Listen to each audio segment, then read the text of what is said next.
my YouTube friends. Thanks for joining in tonight. Man, we sure appreciate you here at the Audio Master Show. Thanks for so much for joining in, man. We got a lot of great things going on. Man, I just can't believe all the exciting stuff that's fixing to happen. All the people that are joining the Facebook group, Audio Master. If you haven't joined the Audio Master group, you need to do so for many reasons. But one, it's a great place, a great hub for all you guys who are musicians, engineers, producers, a great place to showcase your work and to let everybody know what you're up to, man. It's a great place for us all to hang out together and to become friends and share knowledge. It's just a really cool thing going on, man. But I've been answering questions all this week. All this week, I've been answering questions. People have been writing in. My phone's been blowing up. My messenger's been blowing up. Everything's been just going crazy. I just wanted to get on here and share some great information with you guys and answer all my subscribers' questions, man. Keep them coming in because they're all great and they're all important to me. And most of you that write to me, I always get back to you, man. So if you haven't hit that subscribe button right down there, right down snare, hit it like a snare drum, rap a dap dap, and slam that bell out of the park, man. Get you a grand slam and come hang out with us, man. We appreciate all of you we do here at Audio Master Show and the R Trib Studios, man. But I had a question and I wanted to answer it tonight. And someone wrote in and said, Audio Master, what is the most popular condenser microphone ever used on vocals in pro studios? Thanks, Danny Franklin. I got to laugh about that, Danny, because man, oh, wow, that is a hard question to answer simply because all the microphones that were used and continue to be used in the studio today in the recording studio, they're all imperative and they're all used for different reasons for different instruments. Some are better than other microphones on certain instruments. So there's a lot of them, but since you specifically said vocals, it still leads me to a hard question to answer because I want to say in the early times, the major microphone that was used back in the day was the RCA 44 ribbon microphone. It had a figure eight polar pattern, but it was also used for room mics and other things like that because of the polar pattern that it had on it. But it was real forgiving in a lot of different ways, and a lot of those artists, a lot of those crooners loved using that ribbon microphone, man, because it just had a real warm sound, pleasant sound to it, and just had just it was just a great and still is still used today. So and then condenser microphones came out. I want to say in the 40s, the U47 came out, which is still used on just countless and countless and countless albums, even through the 50s, the 60s, the 70s, the 80s, the 90s, 2000s, the U47. So, if I just had to guess which microphone was used the most or the most popular on vocals throughout time, it would probably have to be the U47 because it's been around the longest and it's still used today. So I would have to say the U47. And second in line would probably be the U87 by Neumann. So keep in mind, you guys that don't know, it was the Neumann U47 that came out first. And then I believe they sold out to Telefunken. Now the Telefunken's still making the U47, but Neumann I don't think is making the U47 and haven't and hasn't for some time. But both the Telefunken U47 and the Neumann U47 is still used on countless albums today. So that is just a beautiful, beautiful microphone, and it is a condenser microphone. So the condenser microphones kind of when they came into play started playing a large role on the vocals, and kind of the ribbon microphones kind of took a step back. Not that they weren't any better or anything, just going for a different sound. And I wanted to share something with you, but I'm going to do it here in a second. So hang in there, man. Also, so it'd be the U87 that I'd have to juggle with the U47 and then the U67. So when the U67 came out, it has a nice tube in there as well. And so, anyway, the U67 is a beautiful microphone. If you've ever had a chance to use the U67, it's just a nice, creamy sounding, beautiful condenser microphone. So this is what I was going to share with you about the condenser microphones. The condenser microphones are the most commonly found in studios. Okay, they are the most commonly found in studios. They capture a larger frequency range and have good transient response. Okay, which the ability to reproduce the speed of an instrument or voice. So they're really fast at capturing that the speed of an instrument and doing a great job at that as well. They also greatly have a louder output, but are much more sensitive to loud sounds. So that right there you can find on the internet. Um, but yeah, the condenser microphones are just amazing, man. I love them. This is the AK-47 right here. I'm going to take this down, Danny, as I answer your question. Let's go ahead and take this off so we can kind of see things. This is the AK-47 right here, this mic right here, and it is a condenser microphone. It has several polar patterns on there, and that's the beauty of this microphone. It's just not a one-shot pony, okay? Has figure eight, it has omni, it has all the ones in between. I think it has like 9, 10, 11 polar patterns on here. I haven't used all of them. I haven't had to. I've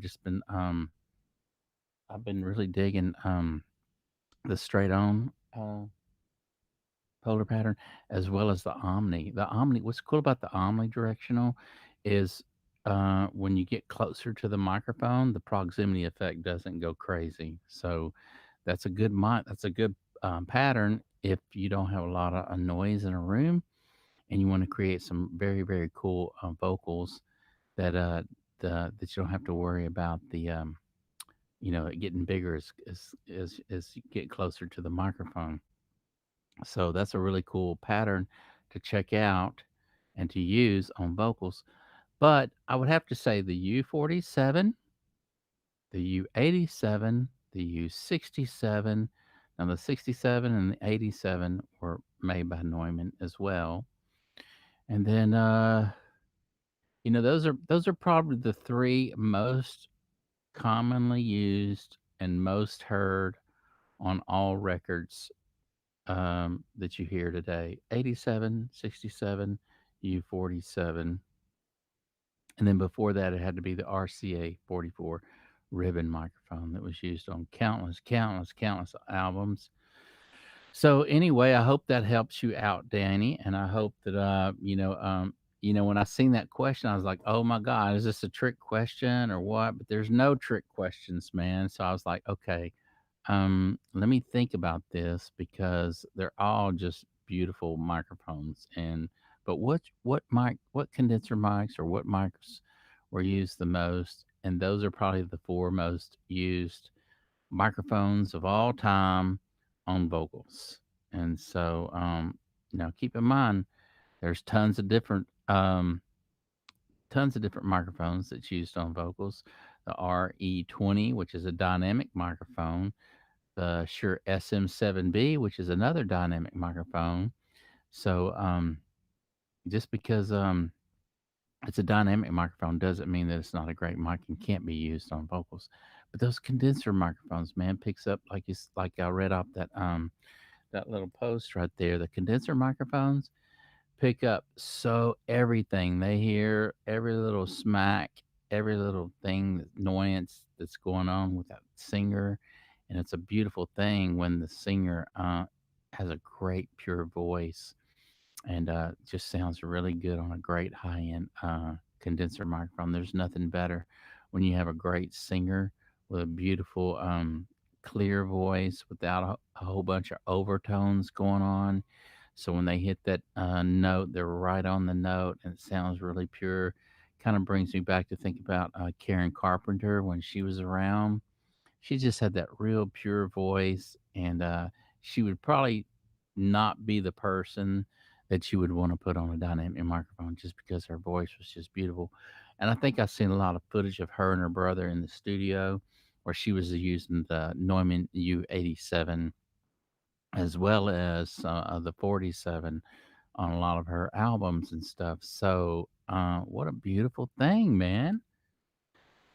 Condenser microphones, and how we've come from back in the days when they were just in a can, so to speak. But yeah, we've made a lot of steps forward, and we made a lot of steps backwards as well. So it's interesting. It makes you wonder, why can't we tie the best of the old with the best of the new and do something just phenomenal? Uh, like, I'd like to see the old U-47. I'd like to see those tubes remanufactured back to specs just as they were back in the day. Wouldn't that be cool, man?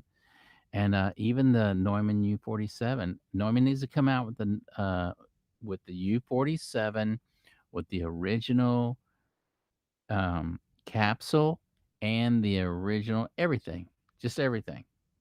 Wouldn't that be nice, man? We had something like that out on the market today where we could purchase it and we wouldn't have to spend 20 grand for the mic. Maybe 10, but not 20. So anyway, man, it's been great hanging out here with you guys tonight. What have you guys been up to on this wonderful day that we've been having? I've been getting some things together for some different things that we're going to have coming up in May. One thing is the Audio Master T-shirt that we got coming up. I'm going to get these done all in like a neon yellow, which is going to be really cool, man. You guys are going to love the Audio Master T-shirt, the new ones. And I am also gonna went down there today, and I'm also gonna get another run of the white ones. I decided that the white ones just look so good, man. It'd be kind of foolish not to go ahead and get another set, make another run of the white T-shirts, man. So if you would like one and like to get in the drawing, subscribe to the channel, man. Slam that bell and type. Make sure you put your name down there, and that way I can get you in the drawing to win you an Audio Master T-shirt, man. You don't want to miss out on them, man. They're just really, really cool. But we have Rick Dana coming up. He is going to be on the show. I'm going to be interviewing him and a few other great people and engineers that you don't want to miss out on, man. They're going to be really cool. And it's going to be interesting to see where they started out in the business and what's going on right now and the future of the music business and where's it heading. I remember a day whenever it was really, really hard to get your music heard, and back whenever I was doing a lot of that stuff, you had to have an A&R rep actually see or hear your music. And I remember when there was Taxi and you would send your music off the Taxi, and some A&R rep would actually grade your songs for you and tell you where you are and how you can improve. And I did all that, man. I actually did all that, and that did help. But it was just so hard to get heard back then. And nowadays we've got the internet, and we can connect to anyone around the world, engineers, producers, the whole nine yards, and it makes it really, really cool that we can all be a part of this by simply the internet, man. And that's why the Facebook group, Audio Master Facebook group, go ahead and look in that little box, man. There's a little box that says groups. Type in Audio Master, and let's get you in, man. Let's get you in the group so you can start posting your music, or you can start posting what you're doing. If you're an engineer, start posting it. A lot of people are joining in, man. It's just the coolest thing, and you don't want to miss out on any of it, man. And so we're all a team player in this. And you see this? I'm going to keep bringing this up. It says Audio Master right here. See that, man? Audio Master. And then notice these 5 stars. You see those 5 stars? Yeah, man. You guys are the stars, man. That's right. I'm just here for the ride, man. And we're actually creating a beautiful hub for us all to come together and connect share our music, our knowledge, and all we have to offer, man. It's a gift to us, and we need to share our gift, right? That's what we're here for, man. Help others and share our gifts so that they can grow and continue on the dream. Continue the dream, man. That's right. We want to all continue on the dream. So anyway, I appreciate. I did want to say this condenser microphone has to be one of my favorite microphones out of all time. I did enjoy my old Neumann U87. I want to say it came off the assembly line in 1978, and I really enjoyed that old Neumann microphone. But you know what? The second one in line has to be this one right here. I really love this mic. It's a great microphone all around. Has a real nice warm sound to it, a nice low end with a nice kind of buttery highs, smooth highs to it. It really, really, really sounds good. And you know, I think they stopped making this model, the AK-47 Telefunken Den. I'm not sure if they stopped making it for. They said because of the tube that it has in it, but you know, I'm not sure really why. You know, I'm not sure if it's because of the name AK-47. I'm really there. Could be a bunch of different reasons, but I had read that it's because of low inventory on the tubes that actually come in this Telefunken right here.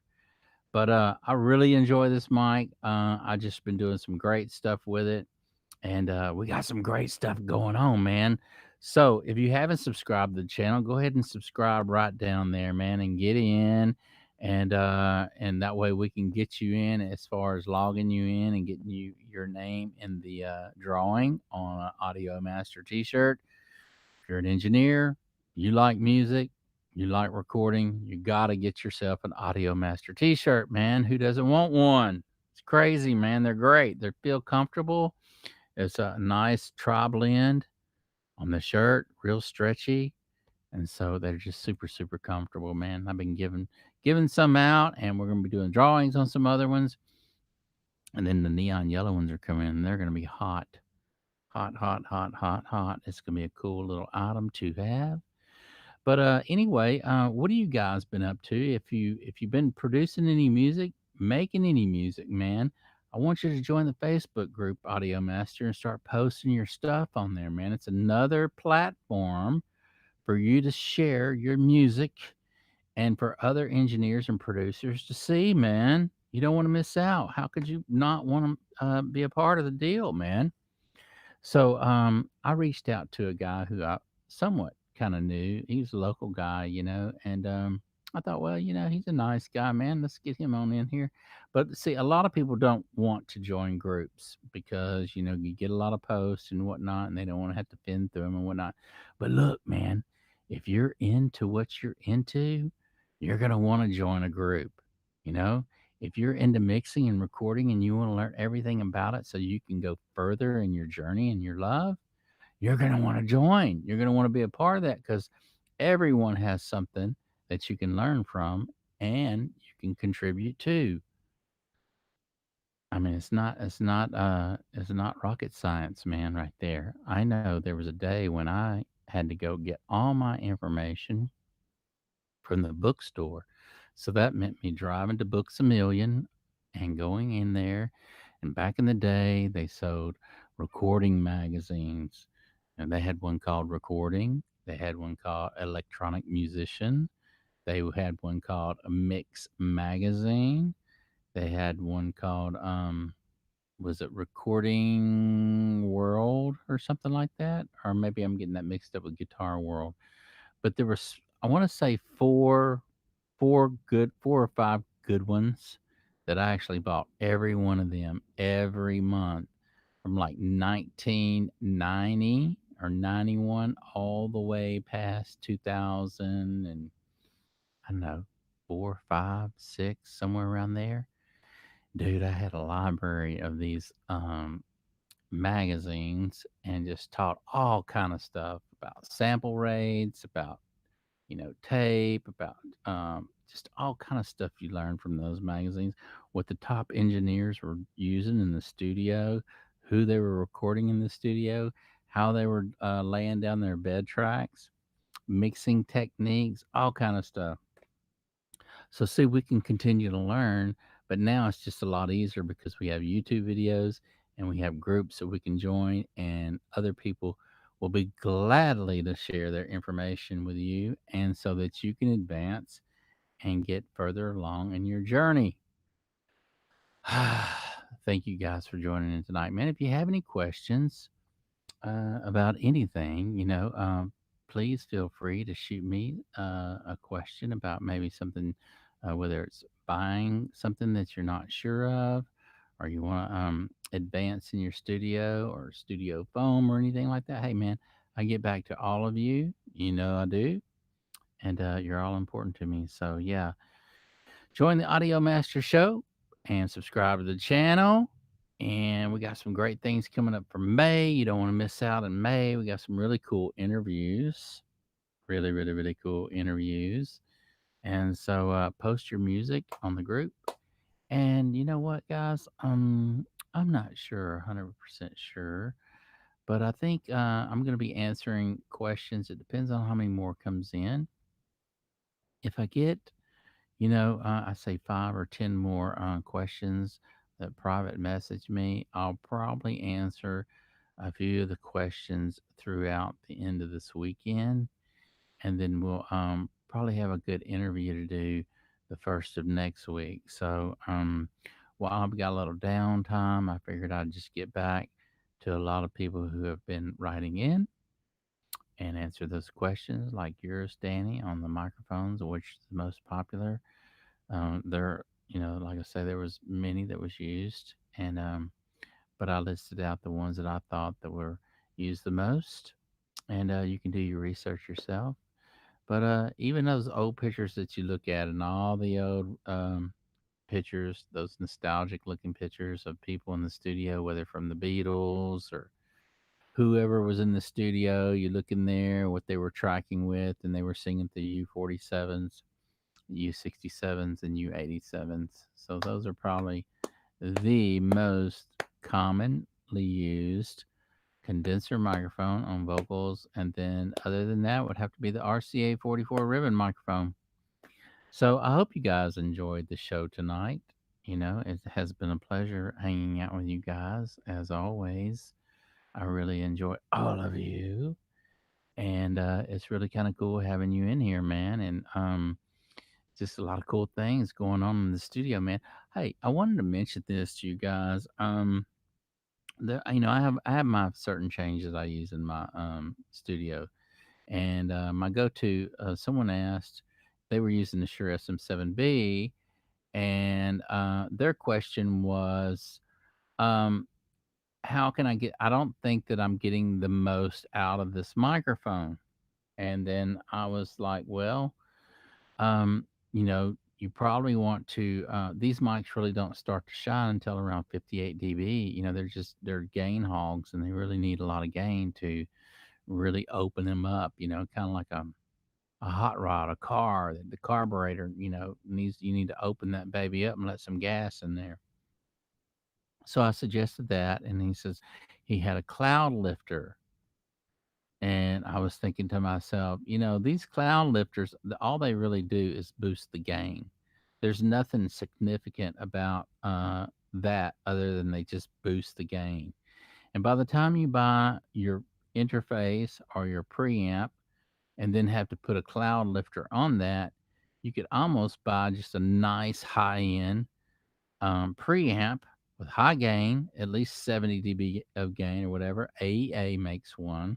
I'm going to put a link down here below in the underneath in the description on the AEA um, mic pre, so you can check it out. I want to say that thing goes to like the 85 or 80. It's just insanely all the gain that this preamp has, but super, super, super clean and pristine.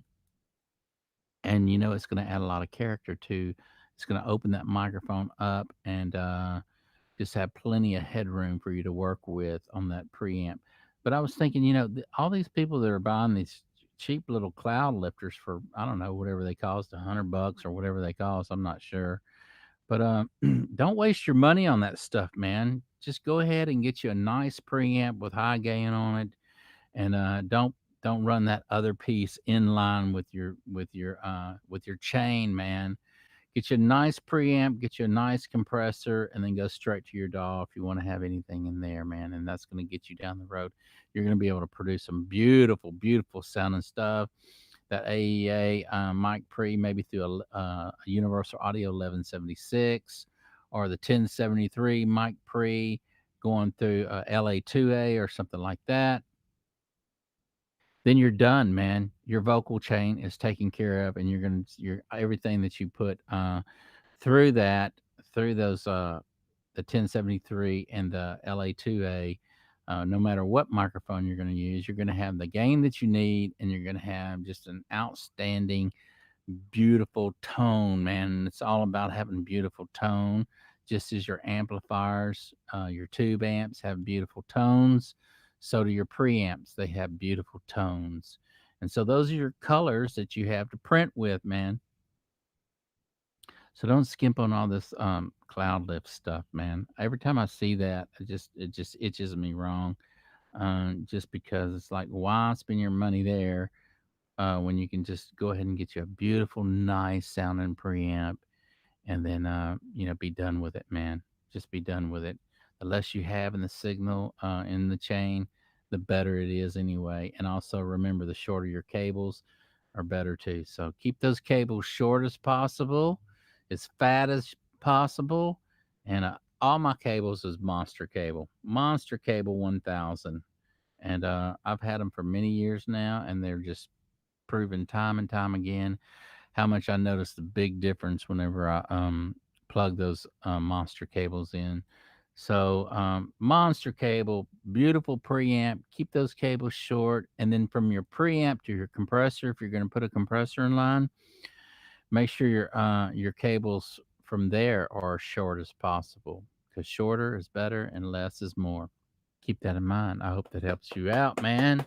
Get rid of those cloud lifters, man. Do the right thing and get you a nice preamp with tons of gain, and you're going to be happy. And once you do an A/B test on that, you're going to see what I'm talking about when you get a really nice preamp, and how much just beauty it adds. Avalon.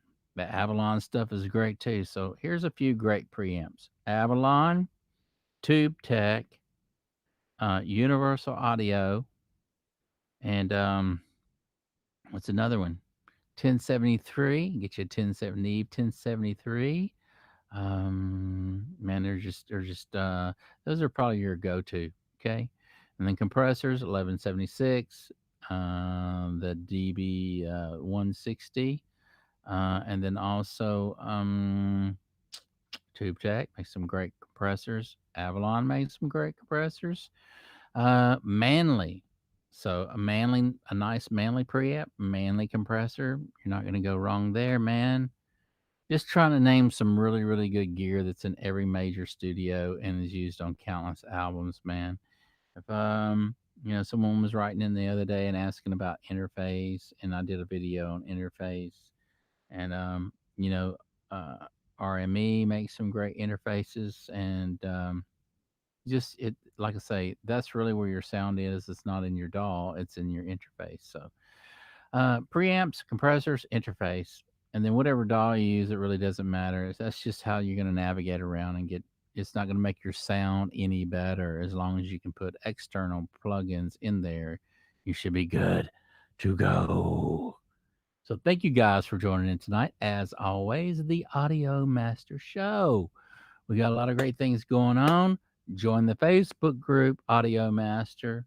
Come hang out with us, man. Share your music, share everything you're doing in your studio. We want to hear it all, man, because you're all important to us, and each and every one of you can make a difference. And when we all come together, remember, it's us, the power of the people.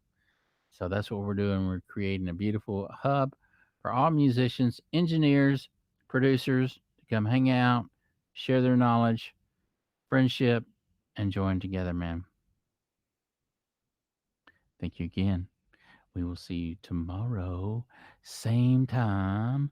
That's Texas time. And we will see you later.